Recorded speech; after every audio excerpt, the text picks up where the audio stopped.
印度这个国家野心很大，但却非常不堪一击。这里的不堪一击是个中性词，指印度多年来始终处于一种极度割裂的状态，不仅精神状态割裂，民族状态也相当割裂。为什么这么说呢？因为印度从独立以来就饱受分裂主义的困扰，印度几乎年年有地方势力闹分裂，要独立建邦，全国29个邦至少有8个在闹独立，而那些已经建邦的又会得寸进尺，屡屡跟印度中央政府表示，我们想分离出去，最好是自己建国。尤其印度东北各邦没一个省心的。局面失控的时候，印度农民开着拖拉机就出来游行了，还一度攻破了新德里防线。为这事儿，莫迪愁得没少掉胡子。毕竟一旦处理不好，恐怕就是下一个印巴分治。一向强硬的莫迪肯定不甘心受一点点地方武装的牵制，但治大国犹如烹小鲜这种技法，需要讲究细节和技巧。领导人既得有头脑，也得有柔情，不然怎么管那些不听话的孩子？对于莫迪政府来说，阿萨姆邦就是那个不听话的孩子。阿萨姆邦位于印度东北3不管地带，是该地区最大、人口最多的邦。从地图上看，东北部6邦所处的位置就像是印度国土单独延伸出去的区域，只能靠一个形似鸡脖子的地方与印度本土衔接。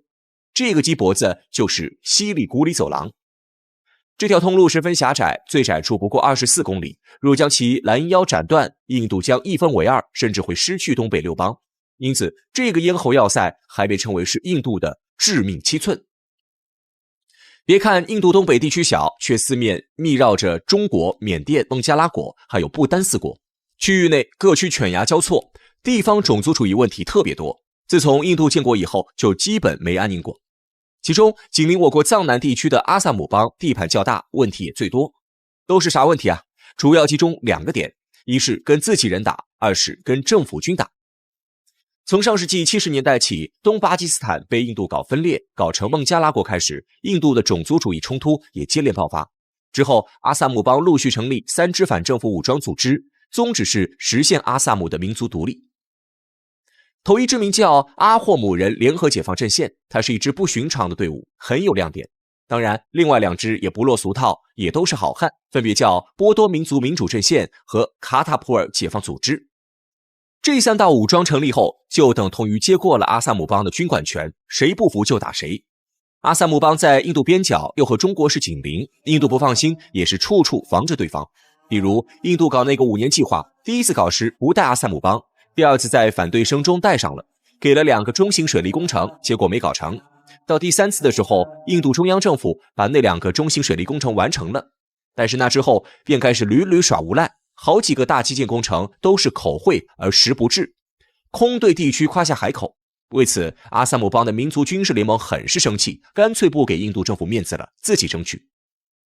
阿霍姆人联合解放阵线会怎么争取自己应有的权利？一个词：打服对方。阿霍姆人联合解放阵线先是打了从印度其他地区进入本邦的人，理由是这些人侵占他们的务工机会，还奴役他们。这不是胡诌，尤其那些压榨阿萨姆邦人多年、带历史优越感的孟加拉国人。另外，由于印度中央政府的不作为，阿霍姆人联合解放阵线也打政府军人和警察。从建立队伍起到现在，基本没有停下过。就是停火，也是相互虚伪的暂时性停火。印度陆军中将桑德胡大骂，与其发起这种无意义而愚蠢的战斗，何不关注尚未解决的中印边界问题？然而，该武装闹腾40多年，印度中央政府最狠的时候，出动多个陆军师旅也没给灭掉。原因是什么？该武装会来回跑，还敢躲到不丹和孟加拉国去，让印度正规军干瞪眼逮不着。冰冻3尺，原非一日之寒。印度种族主义有沉疴顽疾是历史因素造成，一个阿萨姆邦还远未知到问题核心。除阿萨姆邦，其余5个邦也都是各顶各的不省心。比如纳加兰邦，这个邦和缅甸穿一条裤子，已经在缅甸建立了大量军营。印度和缅甸关系缓和的时候，还得舔着脸让对方帮他清理一些反叛者，但缅甸并不 care。曼尼普尔邦，这个邦中国网友大概最熟悉，它有个外号是印度的小中国。这个邦至今崇拜的图腾是龙，据说他们是中国古代齐国人南迁移民的后裔。不仔细看，确实看不出太多偏印度的长相。这个邦也闹独立，而且其中的暴力恐怖活动还不少。再往东北部西南走，有个特拉普拉邦，这个邦的内斗特别严重，可以说是印度种族主义之争的典型。从1970年起，部落土著和外来移民就因为要争夺公共资源、媒体话语权等打个不停。剩下的几个邦也一样，就没一个不闹反派、不搞独立。最后说种族大战也不能落下西京和克什米尔地区。前2年关注中印洞朗对峙事件及了解中巴历来纷争的朋友应该知道，这2个地区也是印度种族主义之争的巅峰地区。总之，印度的种族主义很疯狂，这也是它国家大、人口多、资源也不少，却在发展速度上落后中国数倍的主要原因。曾经的印度也是有过辉煌的，比如历史上的印度孔雀王朝，但也只有那一次。印度后来虽然大一统了，但根基不牢，内核依旧是撕裂的。即使圣雄甘地也不得不靠绝食去唤醒印度民众的民族统一认知。无独有偶，甘地走向预料中的被刺杀后，印度平和不过10几年，后来又搞民族反叛，以至于到1984年，印度女总理英迪拉甘地被刺死。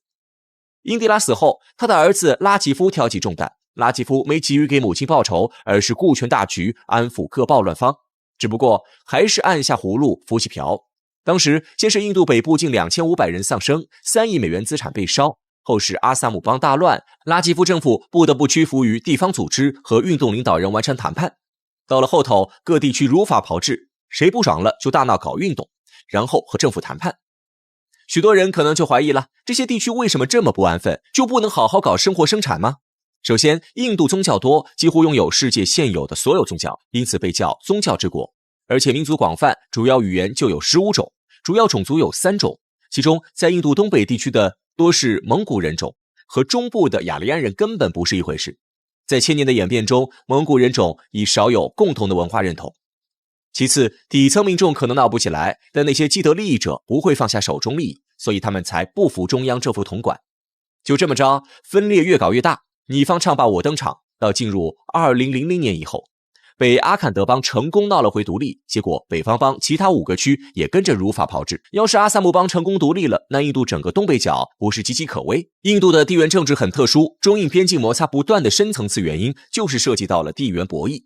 你看莫迪上台后，和时任美国总统特朗普先来了一个史无前例的熊抱，之后又抛弃死党巴勒斯坦，投靠以色列。为什么？就因为地缘政治。莫迪在2014年就提出印太战略，野心很明显，要让印度发展成为世界大国，最好是超越中国，然后统领东南亚。特朗普3年后才提出重返印太。当然，他走的道是服印至终。不过，中国目前也正在布局东南亚，想打破贸易封锁，摆脱制裁泥潭，这步棋就得下。这让印度无比紧张，因为阿萨姆邦离我国太近，而与印度本土相隔太远。一旦阿萨姆邦独立，影响如同地震，起码有3大战略变化： 1. 印度陆路通往东南亚的通道被截断； 2. 阿萨姆邦独立必带动其他邦独立，印度必陷内政之乱； 3. 有效削弱印度对缅孟布3国的影响力。这么一来，不丹就成了印度孤旗，印度如同断掉半只手臂。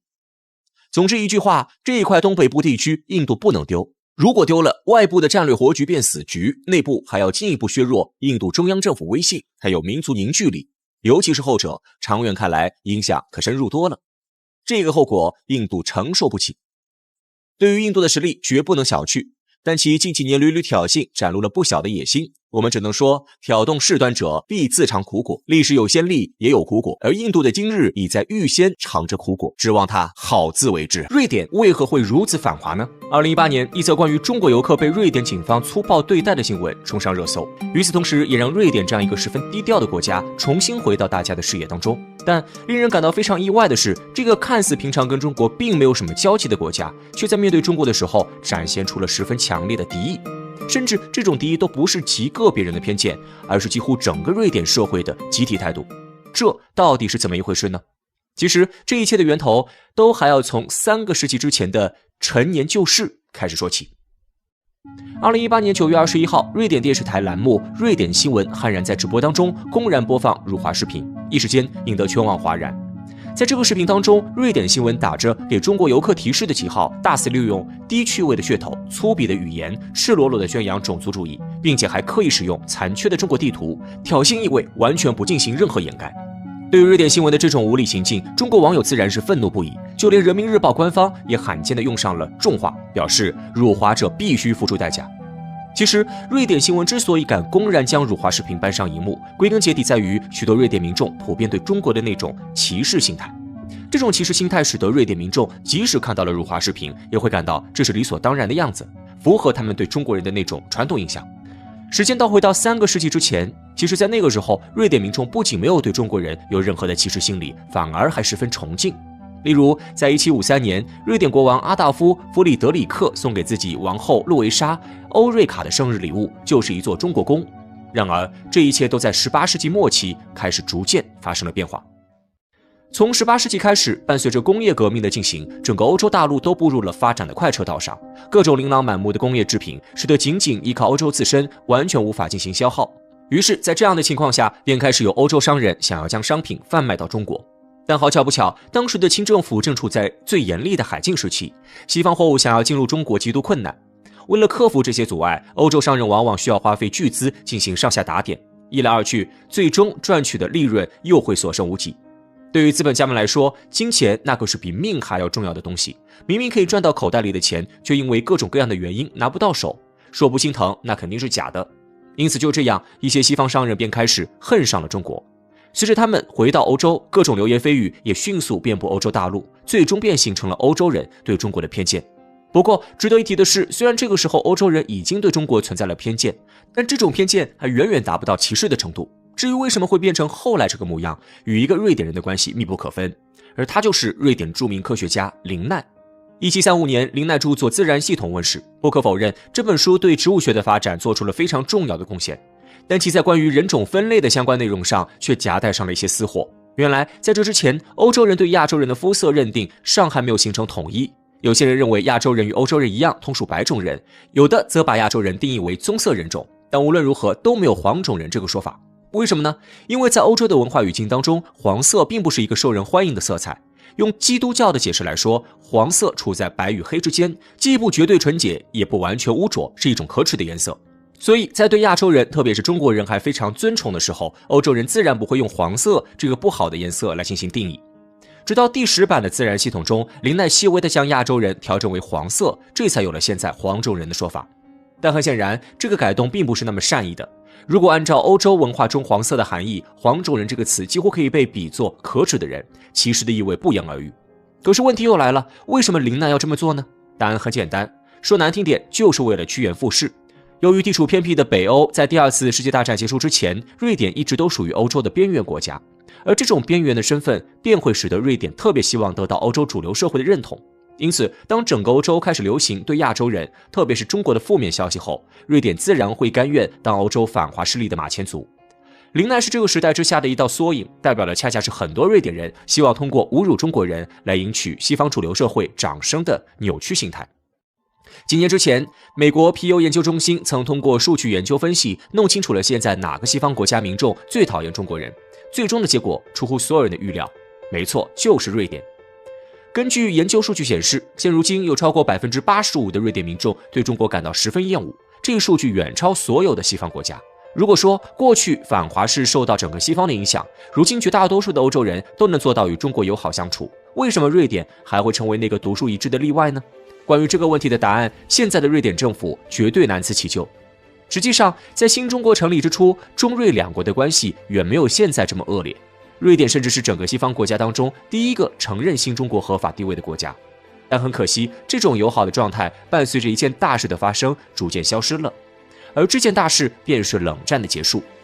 冷战中，瑞典一直都是旗帜鲜明的中立国，对美苏任何一方都不过分亲近，也不过分疏远。但很显然，伴随着苏联的倒塌，中立也就逐渐失去了意义。毕竟天平已经倾覆，谁还能够稳占中央呢？于是，在这样的情况之下，有越来越多原本的中立国改变了自己的立场，投入到了美国的阵营当中。而作为一个向来都习惯见风使舵的国家，瑞典自然不甘落后。但美国的阵营可不是那么好进的。如果说苏联尚在，那么美国肯定希望朋友越来越多。但苏联已经消亡了，此时想要加入霸主一方，必然需要展现出自己的价值。而瑞典选择的就是甘当美国的马前卒。2024年1月23号，土耳其大国民议会正式通过决议，批准了关于瑞典加入北约议定书的相关内容。对此，瑞典首相克里斯特松兴奋地表示，土耳其的决定令瑞典向北约成员国又迈进了一步。根据资料显示，目前瑞典距离加盟北约仅只差最后一个匈牙利点头同意，而后者早在去年就向瑞典开出了3个条件，作为最后的考验。因此，对于瑞典来说，加盟北约几乎已经是板上钉钉的事情了。那么，为什么瑞典能够实现这个十分艰难的目标呢？想必大家已经猜到了答案，没错，就是瑞典足够繁华。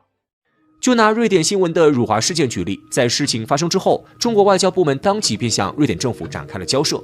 然而，瑞典政府却用一句“这是瑞典的言论自由”搪塞中国，丝毫没有半点道歉的意思。与之类似的事情还有很多，例如2020年瑞典就关闭了国内的孔子学院，像宜家、H&M 这样瑞典知名的国际品牌也先后爆出辱华、歧视中国人的负面新闻。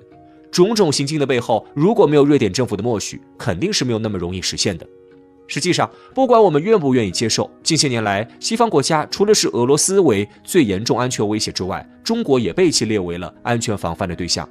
除了在瑞典身上，我们不难发现，似乎很多国家现在都在有意识地去中国化。例如刚刚过去的中国农历新年，就有不少在海外的朋友发现，一些国家的英文标识从前些年的 Chinese New Year 变成了 Lunar New Year。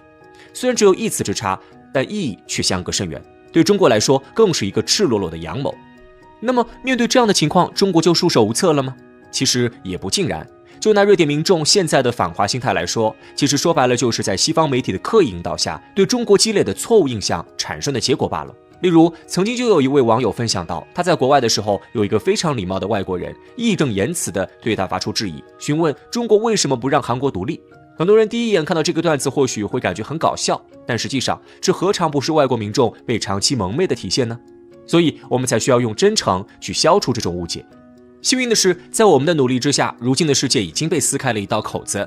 美国女诗人艾米丽·狄金森曾经写道：“我本可以忍受黑暗，如果我未曾见过光明。”如果没有看到过真实的世界，西方民众自然容易被蒙蔽，但现在看到了，原本那牢不可破的印象自然而然就会出现松动。所以我们只需要坚持自己正确的道路，相信时间会给出答案。